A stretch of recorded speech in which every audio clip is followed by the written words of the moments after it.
નમસ્તે વિદ્યાર્થીઓ, ધોરણ 11 આર્ટ્સ અને કોમર્સ વિષય અર્થશાસ્ત્રમાં આપણે બહુ રિવિઝન તો કરેલું.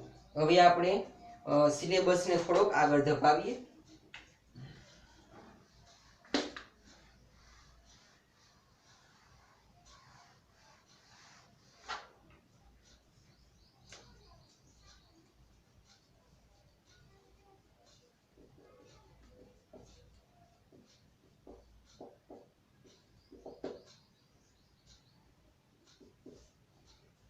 હવે જુઓ, લગભગ દિવાળી પૂરી થઈ એટલે કે તમારું એક સત્ર એ પૂરું થયું, પણ ભગવાને જે પરિસ્થિતિ આપી એ પ્રમાણે શાળાઓ કે કોલેજો કે શૈક્ષણિક સંસ્થાઓ ખોલી શકાતી નથી.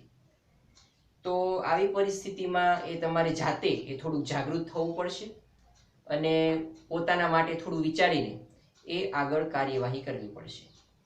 તો મને એવી અપેક્ષા છે કે તમામ વિદ્યાર્થીઓ પાસે અત્યારે હવે એટલે કે અડધું વર્ષ જ્યારે પૂરું થવા આવ્યું છે ત્યારે પાઠ્યપુસ્તક તેની પાસે હશે.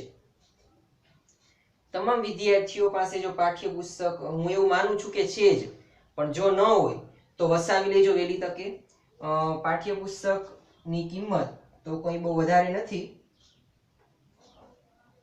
તો વહેલી તકે લઈ લેજો. બરાબર, પાઠ્યપુસ્તકો. અને પાઠ્યપુસ્તકમાં આપણે જે પેલો પાઠ એ ભણતા હતા અર્થશાસ્ત્ર વિષય પ્રવેશ, એ વિષય પ્રવેશની અંદર પેજ નંબર 5 ઉપર નો આજે આપણે પ્રશ્ન કરવાનો છે. મેં તમને આંકડાકીય માહિતી વિશે બહુ સ્પષ્ટ એ વિગતો રજૂ કરેલી કે જો અર્થશાસ્ત્રમાં એ કંઈ નકરા પેરેગ્રાફ આવતા નથી. ગુજરાતીમાં તમારે જે રીતે પાઠ ભણવાના આવે છે, કાવ્ય ભણવાના આવે છે, બરાબર, વિજ્ઞાનમાં જે રીતે પ્રયોગો આવે છે એ રીતે તમારે અર્થશાસ્ત્રમાં આવતું નથી. અર્થશાસ્ત્રમાં તમારે લક્ષણો, પરિબળો, કોઈ પણ કોન્સેપ્ટ આવે, માંગ, પુરવઠો, ખર્ચ વગેરે કોન્સેપ્ટ આપણે જોયા. અને આ બધા કોન્સેપ્ટને એ કંઈ નિયમ સ્વરૂપે, જેમ કે વસ્તુ કે સેવા, આપણે એની વાત કરી માંગની, કે ચોક્કસ સમયે ચોક્કસ કિંમતે વસ્તુ કે સેવા ખરીદવાની ગ્રાહકોની ઈચ્છા શક્તિને તત્પરતા હોય તો તેને માંગ કહેવાય. પુરવઠામાં જોયેલું કે ચોક્કસ સમયે અને ચોક્કસ કિંમતે, બરાબર, ઉત્પાદિત વસ્તુનો જેટલો જથ્થો એ માર્કેટમાં ગ્રાહકની ઉત્પાદકની કે વેચનારની વેચવાની તૈયારી હોય, શક્તિ હોય અને તત્પરતા હોય, બરાબર, ઈચ્છા હોય, તો તેને પુરવઠો કહેવામાં આવે છે. આ પુરવઠાની વ્યાખ્યા જોયેલી, ખર્ચની વ્યાખ્યા જોયેલી, બરાબર, સ્થિર ખર્ચ, અસ્થિર ખર્ચ. તો આ બધા નિયમો ભણવાના આવે અર્થશાસ્ત્રમાં, બરાબર. પછી આકૃતિઓ આવે. માંગની આકૃતિ આપણે જોયેલી કે ઋણ ઢાળવાળી હોય, પુરવઠાની આકૃતિ ધન ઢાળવાળી જોયેલી, જુદા જુદા ખર્ચની આકૃતિઓ જોયેલી, બજારના જુદા જુદા માળખાના સ્વરૂપની આકૃતિઓ જોયેલી. તો આ બધા કોન્સેપ્ટ એ તમારે ભણવાના આવે છે. હવે અર્થશાસ્ત્રમાં અભ્યાસ કરવામાં આકૃતિ અને આલેખનું એ ખૂબ જ મહત્વ છે. આલેખ અર્થશાસ્ત્રમાં દોરવામાં આવે છે. ધોરણ 11 ના આંકડાશાસ્ત્રના પાઠ્યપુસ્તકમાં જે બીજું પાઠ છે તમારો, માહિતીની રજૂઆત, પ્રેઝન્ટેશન ઓફ ડેટા, બરાબર, માહિતીની રજૂઆતમાં આઈ થિંક તમારે આકૃતિના અને આલેખના પ્રકારો આવે છે. અર્થશાસ્ત્રની અંદર વાત કરીએ તો 11મા ધોરણમાં પણ તમને થોડું ઘણું આપેલું છે.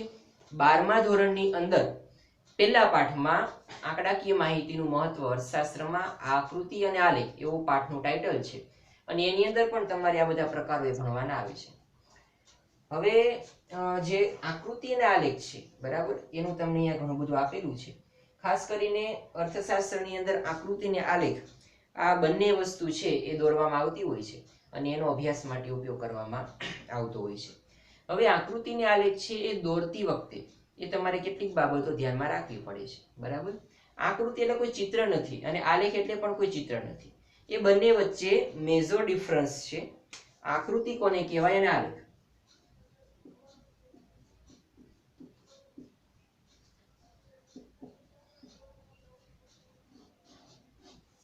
આ બંને વર્ડ્સ એ અલગ અલગ છે. હવે જો આકૃતિ એટલે ચિત્ર, તમે આ રીતે દોરો તો હું એમ કહું કે આ કોઈ પર્સન છે, બરાબર. હજી પણ આ સાઈડ બે ચોટલી દોરી દઉં તો હું એમ કહી શકું કે ભાઈ આ કોઈ છોકરીનું ચિત્ર છે. ફેસબુક નો યુઝ તમે બધા કરતા હશો, બરાબર. વોટ્સએપ નો પણ તમે ઉપયોગ કરતા હશો. ફેસબુકની અંદર તમે પ્રોફાઇલ પિક્ચર ન રાખો, બરાબર, જેને તમે ડીપી કહો છો, બરાબર. વોટ્સઅપમાં તમે ડીપી કહો છો અને ફેસબુકમાં પ્રોફાઇલ પિક્ચર. તમે ફેસબુકમાં પ્રોફાઇલ પિક્ચર ન રાખો, બરાબર, તો એના બદલે એ કંઈક આવું આવશે.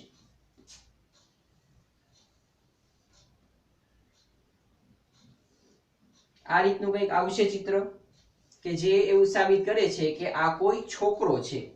તમે જ્યારે ફેસબુક અકાઉન્ટ ખોલો ત્યારે એની અંદર તમારે મેલ અને ફિમેલ સિલેક્ટ કરવાનો ઓપ્શન આવે છે.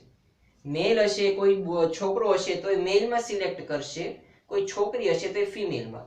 હવે જો એને મેલ સિલેક્ટ કરેલું હશે તો ડીપી આવું આવશે, પરંતુ એને કોઈ ફિમેલ સિલેક્ટ કરેલું હશે તો ડીપી કંઈક આવું આવશે, બરાબર. એટલે કે એ બંને બાજુ ચોટલીઓ રજૂ કરે છે, એટલે કે આ વ્યક્તિ છે એ કોઈ છોકરી છે, ફિમેલ છે, બરાબર. ડીપી આ પ્રકારનો આવશે. તો હવે જુઓ, એક નાનકડા ચિત્ર દ્વારા એ બાબત સ્પષ્ટ થાય છે કે આ વ્યક્તિ છોકરો છે કે છોકરી, એટલે કે મેલ છે કે ફિમેલ, બરાબર. તો જુઓ, આકૃતિ એ પણ કંઈક બાબત રજૂ કરે છે. અર્થશાસ્ત્રમાં પણ આકૃતિ, મેં તમને બે ઉદાહરણો આપેલા, એક તો આ રીતનું અને આ રીતનું. હજી પણ વાત કરું તમને વર્તમાન સમયની, તો આ રીતનું જે ચિત્ર છે આનાથી તો લગભગ કોઈ અપરિચિત નથી. ચિત્રને જોઈને જ કહી દેશે કે આ શું છે, કારણ કે ઘણા સમયથી આપણે આનું નામ તો આપણે એક વખત તો સાંભળીએ જ છીએ, રોજમાં, દિવસમાં 50 વખત સાંભળો તો પણ ના નથી. ન્યૂઝપેપરમાં કોરોના, પછી ગમે ત્યાં વાતચીતમાં કોરોના, બરાબર, પછી ન્યૂઝપેપરમાં કોરોના, ટીવીમાં કોઈ શો જોતા હોય તો પણ કોરોના, કોઈને ફોન કરો તો પણ કોરોના, બરાબર, કોઈ સાથે વાત કરો તો પણ કોરોનાની જ વાતો.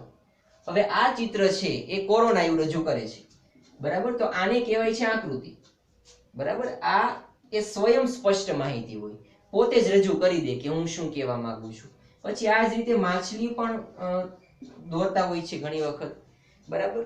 તો આ બધી આ ચિત્રો છે અને આને તમે કોરા પેજ ઉપર પણ દોરી શકો, ગમે ત્યાં તમે દોરી શકો છો. હવે મારે વાત કરવી છે આલેખની.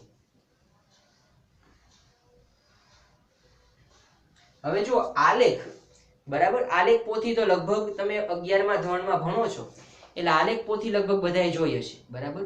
આલેખ પોથીમાં આલેખ હોય છે અને આલેખ એ હંમેશા એ આલેખ પત્ર ઉપર દોરવામાં આવે છે, બરાબર. આલેખનો જે ચાર્ટ આવે છે, આલેખનો પત્ર આવે છે, એના ઉપર જ હંમેશા આલેખ દોરવામાં આવે છે. અને આલેખ છે એ હંમેશા આલેખ પત્ર ઉપર દોરવામાં આવે અને એ સ્વયં સ્પષ્ટ માહિતી માટે નહીં, પરંતુ એ જે માહિતી સ્વયં સ્પષ્ટ હોતી નથી એના માટે રજૂ કરવામાં આવતો હોય છે. અને આલેખ છે એને આલેખ પત્ર ઉપર તમે સ્તંભ દ્વારા કે કોઈ એવા ઉપર નીચેની લાઈન દ્વારા એ તમે દર્શાવી શકો છો, કોઈ રેખા દ્વારા એ દર્શાવી શકો. અને બહુ વિશાળ પડતી, બહુ વધારે પડતી માહિતી હોય તો એના માટે તમારે આલેખ જ દોરવો પડે, અને બહુ ઓછા પ્રમાણમાં માહિતી હોય એના માટે તમે આકૃતિ દોરી શકો છો. તો હવે જો આ બંનેનો ઉપયોગ એ અર્થશાસ્ત્રમાં કરવામાં આવે છે. હવે માંગ અને પુરવઠાની તમે જે રેખાઓ જોઈ એ આપણે ખરેખર આલેખ પત્ર ઉપર જ દોરીએ.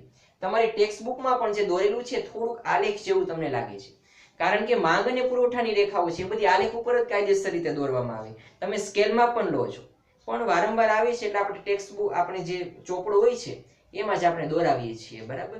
બાકી ખરેખર એ માંગ અને પુરવઠા બધાના આલેખ છે, બરાબર, એ તમારે આલેખ પત્ર ઉપર દોરવા પડે છે. હવે આપણે મુદ્દો ભણવો છે કે આલેખ અને આકૃતિ દોરતી વખતે કઈ કઈ બાબતો ધ્યાનમાં રાખવી પડે છે, બરાબર. તો એના મુદ્દાઓ તમને પૃષ્ઠ નંબર 6 ઉપર આપેલા છે. પેલું આપેલું છે વિશ્વસનીય પ્રાપ્તિ સ્થાન.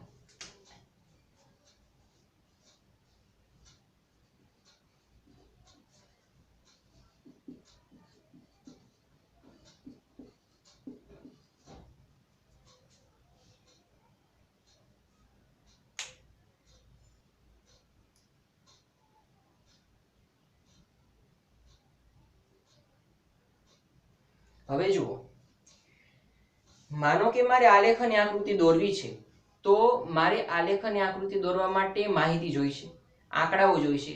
તો આ માહિતી મને કોઈ વિશ્વસનીય સ્થાન, બરાબર, કે ભાઈ જેના ઉપર બધાને વિશ્વાસ હોય તેની પાસેથી હું માહિતી લઉં તો એ બાબત યોગ્ય કહેવાય. આ બાબતનું મારે ધ્યાન રાખવું પડે. જેમ કે માનો કે મારે વરસાદ ભાવનગરની અંદર પ્રમાણમાં કેટલો થયો છે તે અંગેની માહિતી મેળવવી હોય તો હું ભાવનગર મ્યુનિસિપલ કોર્પોરેશન, એટલે કે ભાવનગર મહાનગરપાલિકા જે છે બરાબર, ત્યાં જઈને હું બોર તળાવની પાણીની સપાટી છે એની માહિતી લઈ આવીશ અને એનો આલેખ દોરી દઈશ કે ભાઈ વર્ષ 2018માં એ પાણીની સપાટી આટલી હતી, વર્ષ 2019માં પાણીની સપાટી આટલી હતી અને વર્ષ 2020માં પાણીની સપાટી આટલી છે. આમ ભાવનગરની અંદર વરસાદ વધારે થયો છે.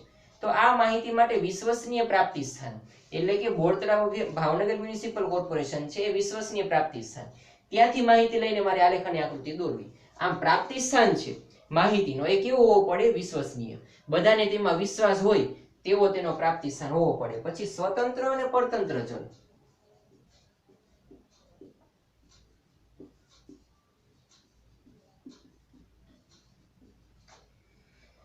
હવે જુઓ, જે ચલ છે બરાબર, જે એક્સ ધરી અને વાય ધરી હોય છે આલેખમાં, બરાબર, નીચેની ધરીને એક્સ ધરી કહેવાય, ઉપરની ધરીને વાય ધરી.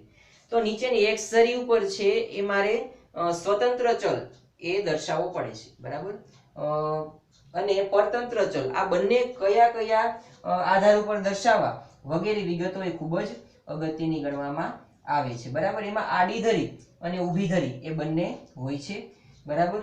જે સ્વતંત્ર ચલ અને પરતંત્ર ચલ છે ને કઈ ધરી ઉપર કયા ચલને દર્શાવો એ બાબત અહીંયા ખૂબ જ અગત્યની છે.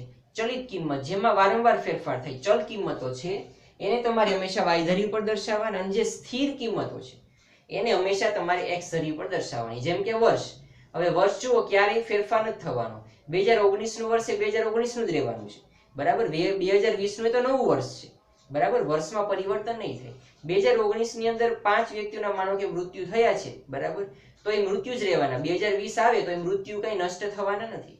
તો આમ વર્ષ છે એ સ્થિર છે, તો એને તમારે એક્સ ધરી ઉપર મૂકવાનું, અને બાકીની કિંમતો જેમાં ફેરફાર શક્ય છે એને વાય ધરી ઉપર મૂકવાની. પછી સ્કેલ માપની પસંદગી કરવી.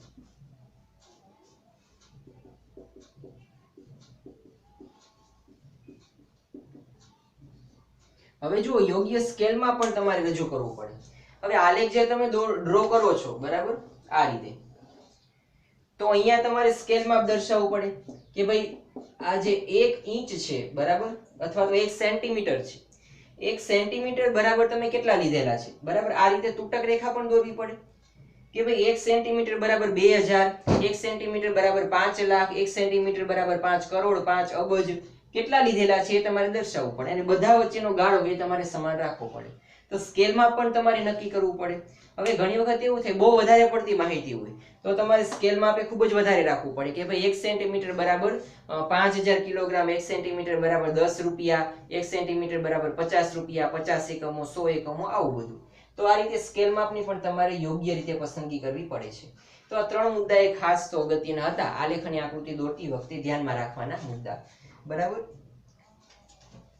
તો હવે આ 3 મુદ્દાઓ છે પેજ નંબર 6 ઉપર તમને આપેલા છે. તો અહીંયા આજનો લેક્ચર આપણે અટકાવીએ છીએ. તમારે હોમવર્કમાં છે એ પેજ નંબર 6 ઉપર જે 3 મુદ્દાઓ આલેખ અને આકૃતિ દોરતી વખતે ધ્યાનમાં રાખવાના જે 6 મુદ્દાઓ આપેલા છે એ 6 મુદ્દાઓ તમારે એક વખત એ હોમવર્કમાં લખીને મોકલવાના છે. આપણે નેક્સ્ટ લેક્ચરમાં મળીશું, બરાબર, ત્યારે આની પછીના મુદ્દાની ચર્ચા કરીશું, બરાબર.